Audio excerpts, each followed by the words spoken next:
नमस्ते सदावत्सले मातृभूमि।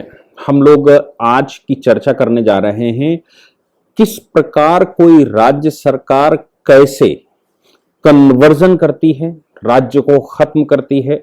और अंदाजा लगाकर देखिए कि आज से 2000 साल पहले जो रिलीजियस कंट्री हुआ करते थे या कंट्रियों के जो रिलीजन हुआ करते होंगे, भारत को छोड़ दीजिए और बाकी देशों की बात मैं कर रहा हूं, पूरे विश्व की बात कर रहा हूं, खाड़ी की बात कर रहा हूं, यूरोप की बात कर रहा हूं, नॉर्थ ईस्ट की बात कर रहा हूं, ग्लोबल साउथ की बात कर रहा हूं। भारत भूमि को छोड़कर पूरे विश्व में कैसे 2000 साल पहले जो रिलीजन रहे होंगे वो खत्म किए गए होंगे और आज उन स्थानों पर किस प्रकार से मुस्लिम यानी कि मुस्लिम कॉन्सेप्ट चल रहा है या फिर ईसाई कॉन्सेप्ट चल रहा है। और अगर मैं बात करूं हिंदुओं के एक ग्रुप की, हिंदुओं के एक रिलीजियस आउटफिट की, तो हम बात कर सकते हैं बुद्धिज्म की। बुद्धिज्म भी 2-2,500 साल पहले ही आया और 2,500 साल पहले से पहले भी उन राज्यों में कुछ ना कुछ रिलीजन रहा होगा जिन राज्यों में, जिन देशों में आज है। भारत में क्या प्रयास इस प्रकार के चल रहे हैं और कौन खेल रहा है, यह भी एक बड़ा प्रश्न है। तमिलनाडु की बात मैं करने जा रहा हूं। तमिलनाडु में 3 प्रकरण आए और चौथा प्रकरण जालंधर का है। जालंधर में एक बिशप का अपॉइंटमेंट होता है और वो अपॉइंटमेंट वेटिकन से होता है। जो नए पोप बने हैं वेटिकन में, वो भारत के अंदर, मतलब पोप वहां के, वो भारत के अंदर एक बिशप का अपॉइंटमेंट करते हैं और वो बिशप भारत में अपॉइंटमेंट होने के बाद एक बयान देता है और वो बयान ये देता है, कहता है हर व्यक्ति को अपलिफ्ट करने का राइट है। अपलिफ्ट मतलब हिंदुस्तान के अंदर ईसाईयत में जाने का राइट है और सब कोई अपलिफ्ट हो सकता है, यानी कि बाकी सब सबोटेशन में हैं और वो अपलिफ्ट करके सिर्फ ईसाई बनाएगा। यही अपलिफ्ट तमिलनाडु में जब आप घुसेंगे तो तमिलनाडु में स्टालिन के मामले में हम सब जानते हैं और स्टालिन के बेटे ने किस प्रकार से पीछे बयान दिए थे और उन बयानों में हिंदुइज्म को एड्स कह दिया था, सड़ा गला कर दिया था, HIV कह दिया था और पता नहीं क्या क्या। और इसके बाद उनके खिलाफ मुकदमे जरूर हुए, लेकिन भाई राज्य सरकार है, राज्य सरकार वो सब ढांक कर ले जाएगी। इसके बाद हिंदुइज्म को ग्लानि पहुंचाने के लिए या भारतीय ओरिजिनल कॉन्सेप्ट को ग्लानि पहुंचाने के लिए तमिलनाडु के अंदर तमाम प्रकार के कार्यक्रम तय किए गए, तमाम प्रकार के वो रिसर्चेस ग्रुप बनाए गए।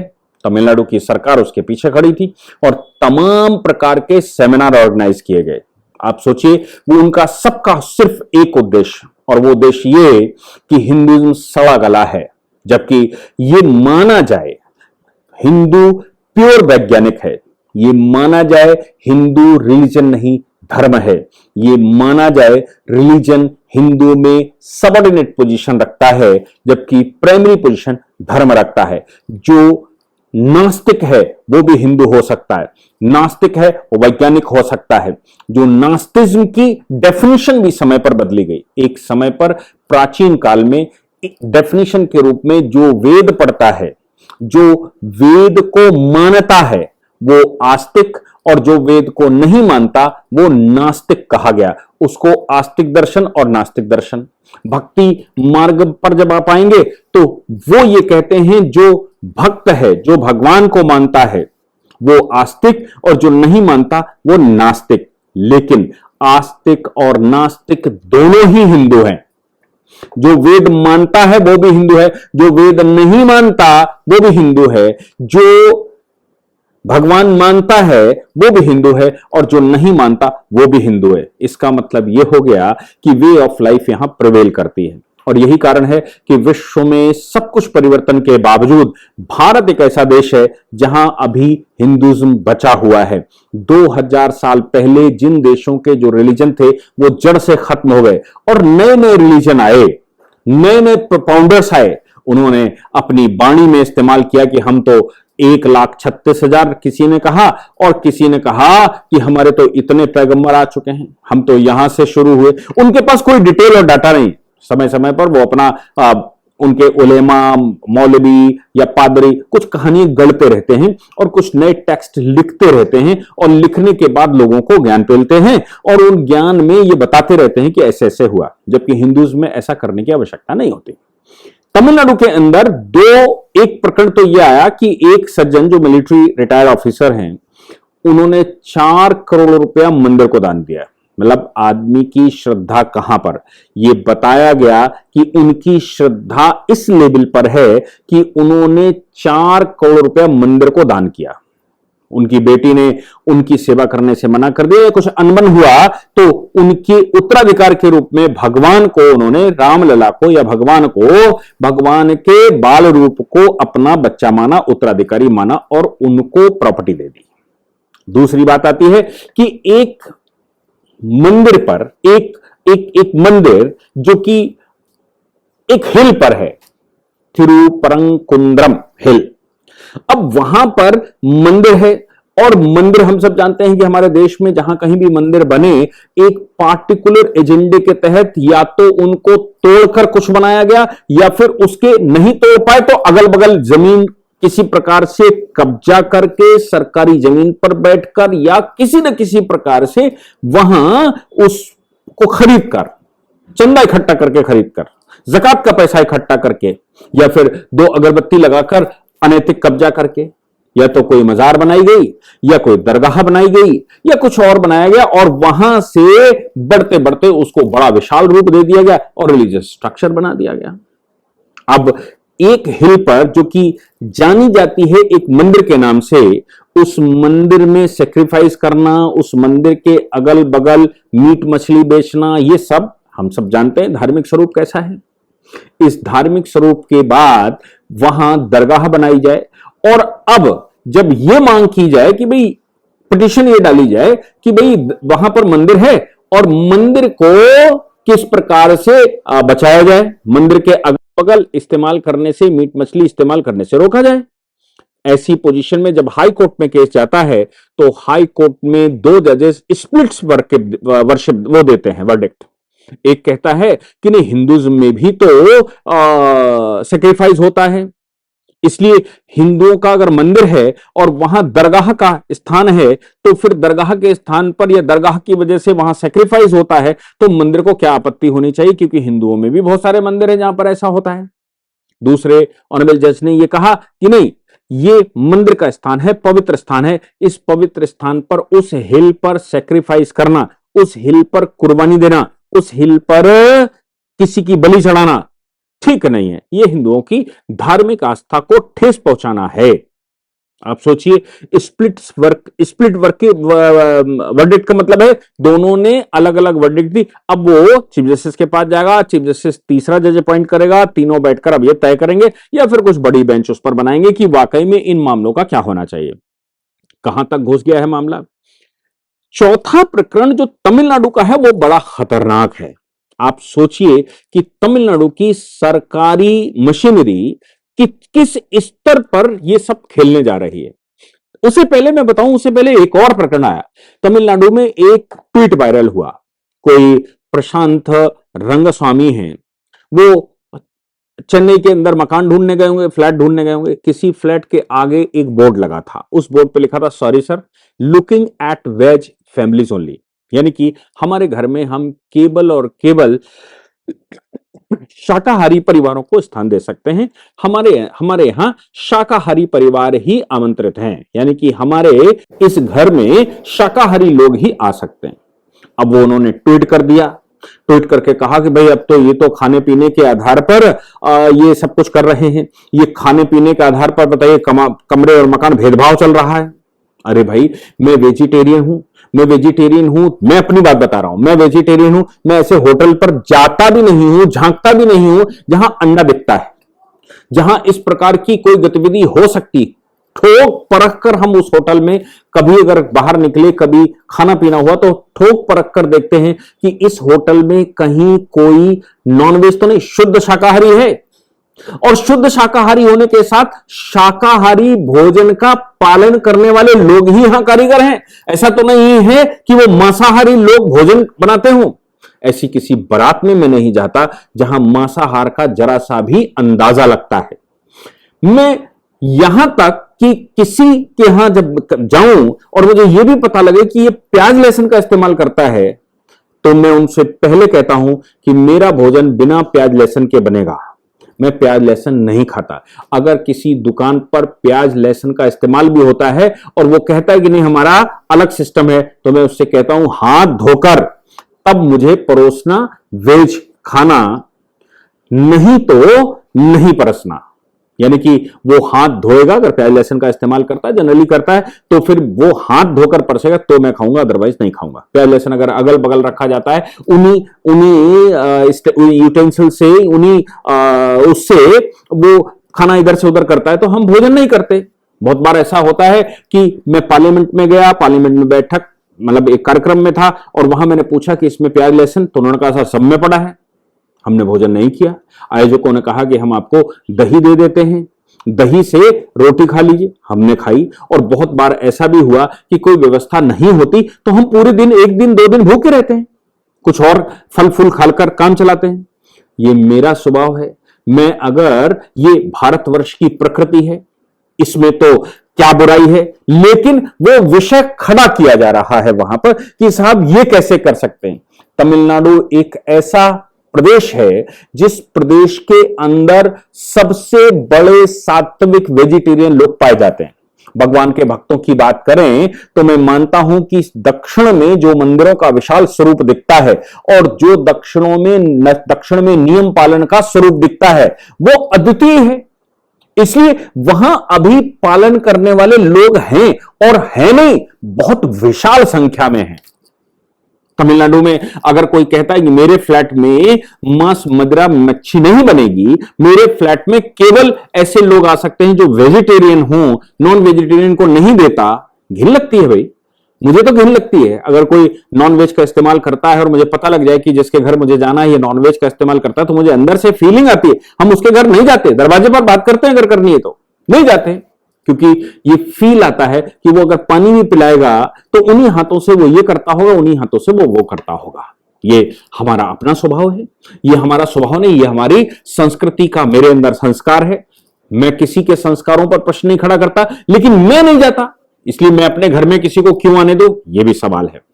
अब एक जो सबसे बड़ा प्रश्न यहां पर उठा वो ये उठता है कि मद्रास के अंदर आप सोचिए कि तमिलनाडु के अंदर कुड्डलोर एक स्थान है, वहां एक विशाल मंदिर है। और मंदिर किसके कब्जे में है? मंदिर वो है हिंदू रिलीजियस एंडोमेंट, यानी कि जो रिलीजियस ऑफिसर होता है वो उसके अंडर में है। हम सब जानते हैं Hindu religious and endowment act है और उसका एक ऑफिसर बैठा है तमिलनाडु में। पीछे आपको याद होगा कि तमिलनाडु के हाई कोर्ट ने यह प्रश्न किया था कि 47,000 एकड़ जमीन कहां चली गई मंदिरों में जो जमीन जो उनके रिकॉर्ड में थी, पिछले रिकॉर्ड में जो जमीन लिखी हुई है उसके बाद जो रिकॉर्ड प्रस्तुत किए गए उनमें मेजरमेंट होता है तो 47,000 एकड़ का फर्क आता है। तमिलनाडु सरकार से पूछती है हाई कोर्ट कि ये 47,000 एकड़ जमीन गई कहां? तमिलनाडु सरकार के पास कोई जवाब नहीं। वो कार्यालय बना लेते हैं, वो तमाम इंक्रोचमेंट करवा देते हैं, वो मतलब क्या नहीं करते। और इंक्रोचमेंट जो हो गया हो वहां सरकार संरक्षण दे, ये भी एक बड़ा प्रश्न है। सवाल यहां पर यह है कि क्या मिशनरी का स्कूल सरकार के संरक्षण में मंदिर की जमीन पर बनाया जा सकता है? मंदिर हिंदू रिलीजियस एंडोमेंट ऑफिसर बैठता है, वो उसकी जिम्मेदारी बनती है, वो इसलिए बैठाया गया कि वो जमीन का संरक्षण करे। लेकिन सरकार के मार्गदर्शन में अगर वो उन जमीनों को मिसयूज करे, मिशनरी यानी कि मंदिर को चर्च बनाने का प्रयास करे। क्यों? हम सब जानते हैं मिशनरी के जो स्कूल देश भर में हैं, उन स्कूलों में मध्य प्रदेश में बहुत सारी सूचनाएं, उन स्कूलों के जो हॉस्टल बने हुए हैं वहां कन्वर्जन की फुल प्रक्रिया चलती है। उनके यहां कन्वर्जन के लिए स्कूल बनाया जाता है। इसका अगर आप उत्कृष्ट इलस्ट्रेशन देखना चाहते हैं तो कनाडा के अंदर जो नेटिव इंडियंस थे वहां खुदाई हुई एक स्कूल की, तो नेटिव इंडियंस की वहां पर हजारों डेड बॉडियां मिली, कंकाल मिले। क्या था? यूरोप से लोग गए वहां, उन्होंने स्कूल खोला, स्कूल में बच्चे पढ़ाने के नाम से वहां बुलाए, उनका कन्वर्जन किया। जो कन्वर्ट नहीं हुए या जिन्होंने कन्वर्जन के खेल को खोला, उनको लगा कि हमारा खेल खुल सकता है, उसको मारकर स्कूल में गड़ा दिया गया। ये कनाडा का हजारों लोगों के प्रकरण सामने आए, जिसके बाद सवाल खड़े हुए वेटिकन पर, जिसके बाद सवाल खड़े हुए जो चर्च सोसाइटी चलती हैं कि माफी मांगी वेटिकन ने, यह कहते हुए कि अगर हमारे पहले भी कभी ऐसा किसी ने किया है इन स्कूलों में और हजारों लोगों की हत्याएं की गई हैं सिर्फ कन्वर्जन करने के उद्देश्य से, तो उसके लिए वो माफी मांगते हैं। लेकिन लंबे समय तक उन्होंने माफी नहीं मांगी क्योंकि उनका ये इंस्ट्रूमेंट है, वो यही करते हैं। अब सवाल यह पैदा होता है कि मंदिर को चर्च कैसे बनाया जाए। स्कूल खोल दीजिए, वहां सरकार संरक्षण देगी, इलीगल ऑक्यूपेशन देगी, स्कूल खुल गया, मिशनरी का स्कूल खुला तो मिशनरी के लोग, ईसाइयत को पालन करने वाले वहां अगल बगल रहेंगे तो मंदिर को क्षति पहुंचाएंगे। धीरे धीरे करके अगल बगल की आबादी को बदलेंगे, वहां मलिन बस्तियां, दलित बस्तियां, छोटी बस्तियां, गरीब आबादी या दीनहीन छीन लोगों को देखकर, उनको प्रलोभन देकर या उनको शिक्षा का प्रलोभन देकर कन्वर्ट करेंगे, अपने स्कूल में उनको पढ़ाएंगे और पढ़ाते पढ़ाते उनका धीरे से माइंड कन्वर्ट करेंगे और उनको ईसाई बनाएंगे। ये प्रकरण है तमिलनाडु का। तमिलनाडु में भारतीय जनता पार्टी के जो रिलीजियस इस प्रकार के मंदिर देखने का एक उनका प्रकल्प है, एस विनोद राघवेंद्र, ये उस प्रकल्प के प्रांतीय कार्यकर्ता हैं या मैं कहूं वो राज्य के सेक्रेटरी हैं, बीजेपी की जो spiritual and temple development wing है। उन्होंने हाई कोर्ट के अंदर एक पिटीशन डाली 5 वर्ष पहले। आप समझिए, बड़े ध्यान से सुनिएगा, 5 वर्ष पहले मुकदमा सेटल हो गया, हाई कोर्ट में यह बात तय हो गई, सुप्रीम कोर्ट तक मामला गया नहीं और यह बात प्रूफ हो गई कि यह प्योर मंदिर की जमीन है, बड़े मंदिर की जमीन है, जहां पर यह सेंट स्टीफन कॉलेज स्कूल बना हुआ है। इस स्कूल के अंदर जो इस स्कूल का saint Stephen's matriculation and higher secondary school Devasthanam temple Thiruvananthapuram की जमीन पर, जो देवस्थानम टेम्पल ऑफ तिरुवनंतपुरम उसकी जमीन है, उसकी जमीन पर यह स्कूल बना है और राज्य सरकार का संरक्षण है। हाई कोर्ट ने राज्य सरकार को आदेश दिया, जब मुकदमा सेटल हो गया, राज्य सरकार को आदेश दिया कि भाई ये स्कूल यहां से मंदिर की जमीन से हटाया जाए। राज्य सरकार ने हाई कोर्ट से यह कहते हुए अनुमति मांगी कि हम दूसरी जमीन इनको दे देंगे। अब सवाल यह पैदा होता है कि राज्य सरकार दूसरी जमीन क्यों दे देगी भाई प्राइवेट स्कूल को? हम सब जानते हैं ऑनरेबल सुप्रीम कोर्ट के बड़ी बेंच ने 9 जजेस की बेंच जिसने ये जजमेंट दिया जा चुका है, टीएमए पाई फाउंडेशन केस उसको कहते हैं। इसके अलावा इस्लामिक स्टडीज केस, इसके अलावा पीए इनामदार केस, यूनि कृष्णन का जजमेंट या और तमाम तरह के केसेस, इन केसेस में ऑनरेबल सुप्रीम कोर्ट ये कह चुका है कि अगर कोई प्राइवेट विद्यालय है तो प्राइवेट विद्यालय का मैनेजमेंट अगर वो सरकार की एड नहीं लेता तो मैनेजमेंट से लेकर सारी प्रक्रिया उनकी अपनी है, वो एडमिशन से लेकर सभी मामलों में प्रिवेल कर सकते हैं, वो उनकी फीस राज्य सरकार निर्धारित नहीं कर सकती। ये सब कुछ आदेश दे दिए, यानी कि डिक्लेयर कर दिया टीएमए फाउंडेशन में। अब ये प्राइवेट विद्यालय, इसमें सरकार जमीन क्यों देगी? सवाल ये, सरकार ने ये कहा कि इन बच्चों, इस स्कूल के बच्चे कहां जाएंगे, इसलिए हम स्कूल को शिफ्ट करेंगे, दूसरी जमीन देंगे और दूसरी जमीन देकर वहां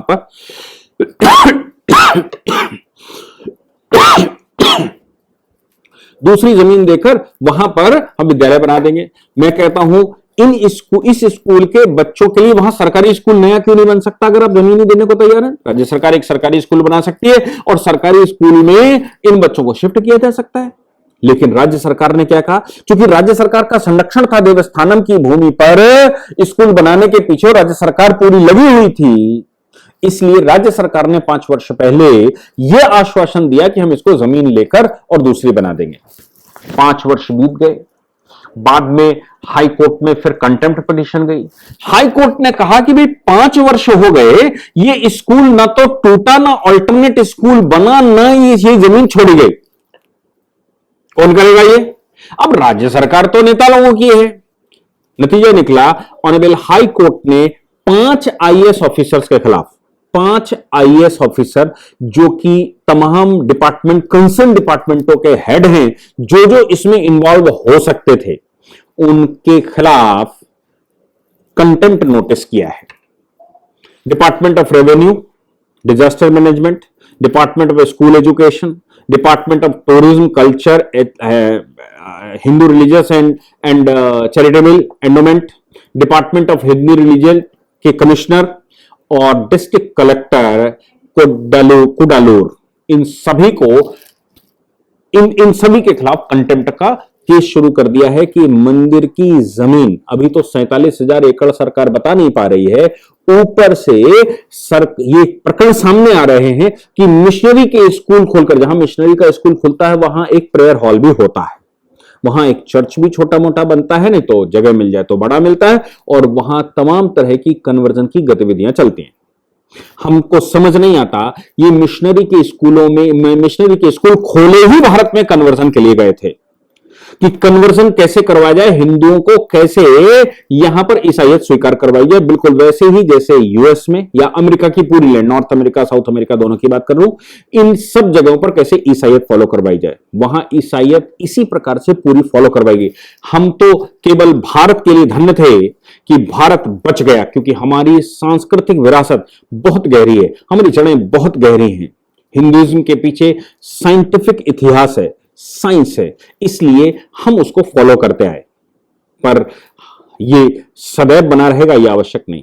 जब राज्य सरकारें या सरकारी संरक्षण मिलता है तब यह समझ में आता है कि कैसे कन्वर्जन चल रहा है। उत्तर प्रदेश में अखिलेश यादव की सरकार थी, आपने क्या देखा? बंगाल में ममता जी की सरकार है तो क्या देख रहे हैं?